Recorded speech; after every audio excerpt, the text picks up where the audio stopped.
We prioritised energy security and your family finances over environmental dogma in our approach to net zero. We fully funded... If you're approaching net zero, then yes, going that's also? Environmental dogma, I'm afraid. Yeah. We're not as bad as some places for that shit. No. Like Germany. Oh, God, yeah. Embarrassment. Sorry, any Germans in the chat, but you must agree. Shut down all nuclear, depend entirely on Russian gas, then support Russia's enemy. And then blow up your own pipeline. Probably the US blew it up, but still. Well, you actually made the US blow it up. But that was probably all coordinated, is what I mean. Germany's like, well, I mean, we got a choice. Blackouts or burn the black stuff. So they burn the black stuff. Back to coal. Wow, Fantastic. Racist. I mean, the Germans are always doing that. They're always burning something in those... Topical. As an American hearing about the UK politics, most of what I know ends up coming from YouTubers that I've seen. So between Tailed Feature and interactions between It's a Gundam, then acting with, name is slipping my mind. Yes, between Tailed Feature and Angular, my knowledge of UK politics relied on those three plus Sargon. Now, most of the time, because of podcasts with Lotus Eaters, my knowledge about it pretty much begins and ends there, on the tertiary barrier, unless the news is so horrible that it reaches the States and everyone collectively goes, what is going on over there? Don't worry, we get that with you guys sometimes as well. For most of it. I remember there was a video that I had in this particular stream where I was baiting actual Jake and then got what I needed from him, which was proof and confirmation. Then he cuts people's microphones in the middle of debate, called The State of the UK. There's a video on my channel. Let me go pull it up because it's been a while since I looked at it. It's a 4-minute video that basically demonstrates what was happening during the time of COVID, because this is when it was been made and recorded. Around 2019, 2020, I believe. Thing says 5 years ago. The hover says July 8th, 2018. So it was what was starting to happen inside of the your nation state. Not great. The biggest piece of this that came to my ears was the Muslim rape gangs. Not fun. Not fair. Really stupid, especially since a lot of the stories, apparently, victims went from being abused by the men, tried to go to the police, who then abuse them, and then they get into a taxi cab that then abuse them. They run out of the taxi cab. They end up in the arms of the abusers again, because it's basically one street over, and in a cycle around and around it went. Yep. So besides that, and my knowledge of the UK politics involving the Crown, specifically the Minor Secession, Kate Middleton, and all that, I think most Americans learned about that both from her wedding and then the atrocity that was the actor and how she basically took one of your crown princes and changed him into an American. That was horrid to watch. Don't worry about him. He was legitimate anyway. But yeah, I appreciate the serious answer, but it sounds like you have a pretty good understanding for a foreigner. So that's good to know. Let's watch the rest of this, and hopefully we can get through it quickly. And then we will read about what's actually happened. And we will ensure that the next generation grows up smoke-free. I hope that my work since I became Prime Minister... Is he abolishing fire? Well, Germany fucking is. If he did. Shows that we have a plan. Funny if he did. We are prepared to take bold action necessary for our country to flourish. Now, I've stuck with that plan and always been honest with you about what is needed, even when that's been difficult. Because I'm guided by doing what is right for our country, not what is easy. Now, I can't say the same thing for the Labour Party, because I don't know what they offer. And in truth, I don't think you know either. And that's because... I don't think anyone knows, but what do you offer either? Yeah, I think almost the entirety of the Labour Party's current precipitous success is because the Conservatives are disappointing. That's almost what have they done? What have they done? Nothing. They have done absolutely nothing. Rishi Sunak has called a snap general election for July, sparking surprise at home and around the world. Yes, no one can understand why he's done this. No. With the Tories about 20 points behind Labour in the polls, most of the world's media are expecting a new party in number 10 for the first time in 14 years. Bearing in mind, Labour has been unelectable for 14 years. Not because, mostly because of Corbyn, to be fair, but also because conservatives have genuinely been like sort of close enough to offering the British people what they actually want that we've been willing to all right, I'll trust you more than Labour. See what you can do. And they have repeatedly, not completely, but mostly failed us. And now at this point, we've got this most recent guy who's saying, well, you can trust me more than the Labour guys though, right? And it's been too long, and he's too non-charismatic, and Labour are too inoffensive, so it's not working anymore. That continuous refresh is coming to an end because it's just not good enough anymore. And yeah, so to call this is, like I said, the timing's bizarre. I can't help but feel, and maybe this is some latent Americentrism I have, that this seems also coordinated as to time it into this same year. I don't know why you would do. Why is he calling the snap election? I'm so confused by that. It is strange. He should have waited. He's not in a good position now. Does he think he's going to be in a worse position in 6 months? Well, that's what I was wondering. It's like, why are you moving it up 6 months? It doesn't make any goddamn sense. I think 8 months, actually. Well, to me, it 8 months. Yeah. I just don't understand the. And then, yes, call this and then make this speech. It's truly bizarre. It is strange. We'll read on. We'll see if we can figure out why he's doing this. American newspapers expressed skepticism about Mr. Sunak's decision to call an election, with all outlets dwelling on how his poll scores and persistent problems with the UK economy. The New York Times said the British public appears eager for change after 14 years of Conservative government, noting that the Tories have led Britain since Barack Obama was America's president. I don't think it's quote-unquote conservative. It's the nature of the Tories that's the problem. Yeah. Bear in mind, if you cut it by policy, and I know that this doesn't map onto party exactly, there's all kinds of philosophical, psychological things in the way, but if you do map it by policy, more than half of the British public are Brexiteers. Yep. Like, not even just we would vote leave, but we accept the general raft of ideas that come along with Brexit. More than half, not just of the voters, but of those polled, which reflects, probably the entire public. So the British public are on our side for these issues, just like the American public are for these issues. In the American case and in the British case, relatively slim majority, but still plenty enough. If it comes down to a straight vote on policies, we would get almost all of our way. But because it's a party situation, because it's a party situation, it doesn't go that way. This is not an invective against parties. They can be useful and they're kind of inevitable, but still, that's the way it is. Someone asked earlier if I'd be for proportional representation or first past the post. You may be expecting me to say first past the post bad because it prevents parties like UKIP and Reform UK gaining power.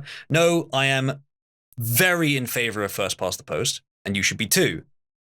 The reason is that it's a bad name for devolution of power, which is what most Americans like about their voting system.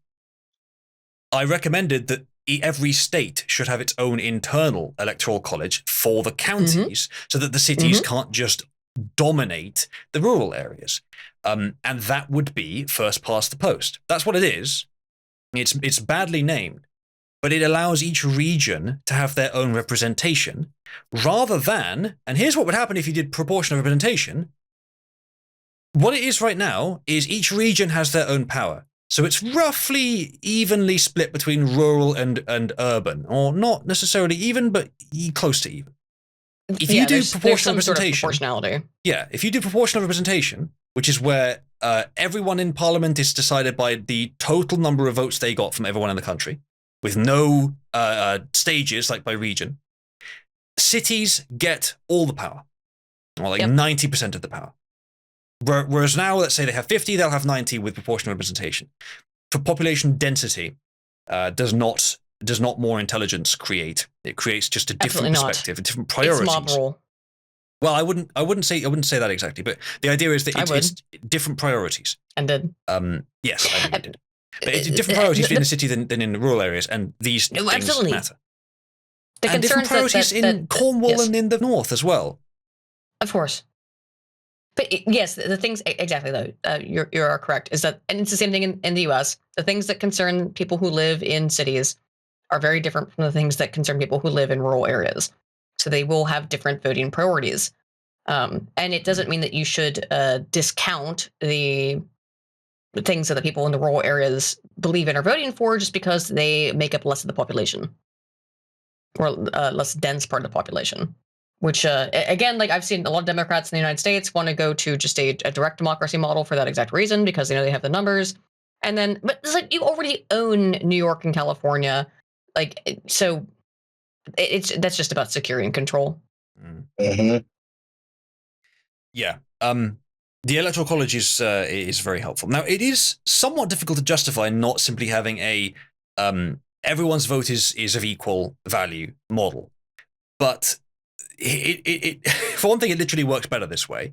For another thing, yes, you are talking about regions that are different from each other, and you don't. The point of democracy is not directly one person, one vote. That's a sort of, it's a high priority, it's incidental, but it's not the main thrust. The main thrust is representation.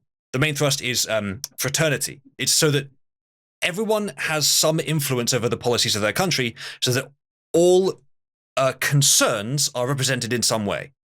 Now, one man, one vote is an approximate way of doing that. But a better way of doing it is regional voting. Now, I don't necessarily think it's the best way, but it is a pretty stable way because regions don't change according to subjective determinations, except when they do, but it's it's rare and difficult. So regional voting is a good balance to get those concerns comparatively registered. if we're in a democratic system, and I won't go into my monarchy shit, but yeah, if we're sticking to a democratic system, then absolutely regional voting is far more sensible, because when you talk about national level voting in any nation, I mean, the U.S. is obviously way bigger than Britain, but and those areas are vastly distinct from each other. I mean, so areas of Britain are obviously vastly distinct from each other. But at least when you have regional level voting, you can have some representation of the things that are concerning the local populace that you don't get at a national level. Yeah. In aggregate, I would say.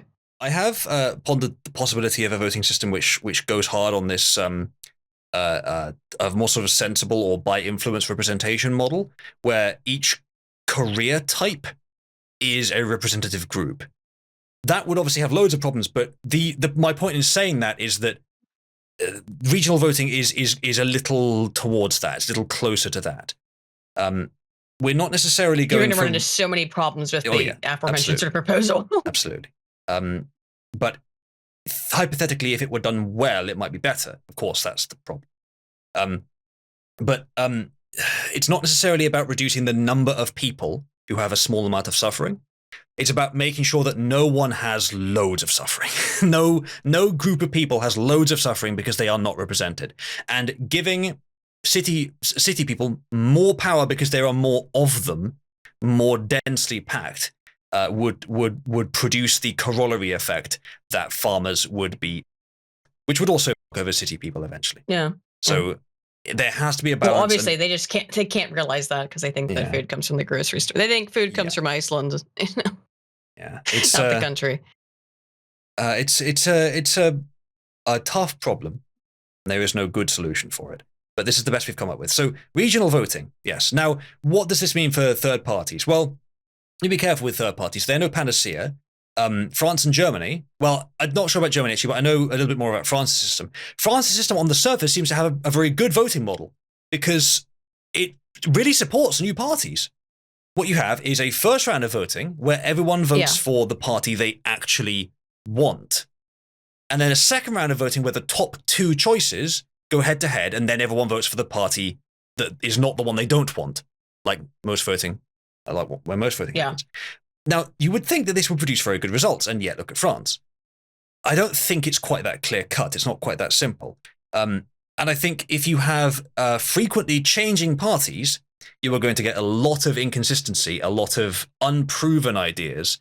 You don't have the kind of culture building up to make sure that there is at least some competency, even if it is competency for a corrupt system, but competency regardless in these parties, and you will get wild ideologues running the show on a whim because they happen to be popular. You be careful with that. Now, that's a worst case scenario. The best case scenario is, what we want happens, but our enemy can just as easily achieve that. They may be thinking, okay, but why should we go with the alternative of trusting the Tories and Labour? Well, it hasn't been completely successful. But you've seen over the last 10 years how much the Tories have changed in terms of not necessarily their ideas, but in terms of their structure. And from David Cameron to what came afterwards, it was a pretty big change. From May to Bojo, it was initially, it seemed to be a pretty big change. And I think initially it kind of was, though it dwindled. This Truss was also quite a big change. And unfortunately, so was Sunak. The changes have followed the British public's demands. Now, here's the question. Who has been the most influential British figure in British politics in the last 30 years? Do you want my opinion? Well, okay, let's say since Tony Blair. The answer is Nigel Farage. Yeah, the answer is Nigel Farage. And yet he has not been Prime Minister. Yeah. I don't think he's even been an MP. The reason that he's so influential is because he is speaking for the people, and he terrifies the Conservatives into adopting his ideas so that they don't have to have him in charge. So when you think about these systems, you think about, especially about alternative systems as well, you shouldn't be thinking about them in terms of how the systems are defined. You should be thinking about them in terms of what human behavior they support. And the human behavior is roughly the same in every system. There's influence according to numbers, according to dedication, according to special individuals who rally people together, large influence groups. The parties we have, and even when there's only two of them for decades, it will pretty much always reflect the two broad sides of the British public. And changing colours and changing names is not the solution to that. No, it's not. I've done some research on this. So, like, a lot of times I would hear from people from throughout Europe, and they would say, well, here in XYZ country, like, we've got 1 million parties. And I'm like, yeah, okay, but who actually competes? Who actually competes? It's always two. And the reality is because that's part of human psychology. Once you get more than two, your brain starts to melt in terms of the way people think about things. So that's part of it. True. Is that it's almost always going to turn to dichotomistic politics. Yes.